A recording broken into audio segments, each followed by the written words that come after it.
TV serial ये रिश्ता क्या कहलाता है में अभीरा और अरमान का शादी में रोज नया नया ड्रामा होता। शादी की हर रस्म में दादी सा अभीरा के सामने चुनौती रख देतली जेके अभीरा पूरा किले में लागल बाली। बीते एपिसोड में देखे के मिलल रहल कि अभीरा पहाड़ी स्टाइल वाली रस्म काफी अच्छे से पूरा कैली और ओमे मनीष गोयनका के पता चल गई कि अभीरा अक्षरा के बेटी है।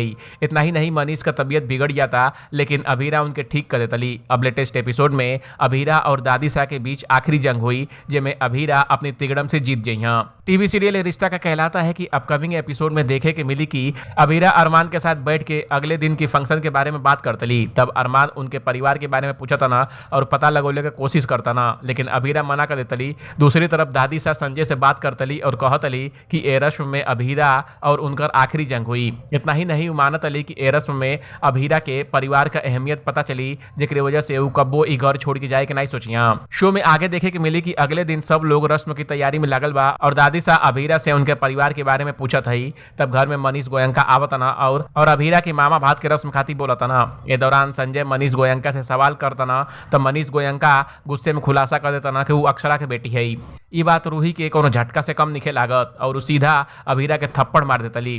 वो अभीरा के खूब खरी खोटी सुनावतली और उनकरी माई अक्षरा का खूनी बतावतली। अभीरा ये सब बर्दाश्त नहीं की पावत और शादी तोड़ के भाग जातली। ये अपडेट पर आपका क्या कहे बा कमेंट कर हमके जरूर बताई। बाकी अपडेट के लिए देखत रही एबीपी भोजपुरिया।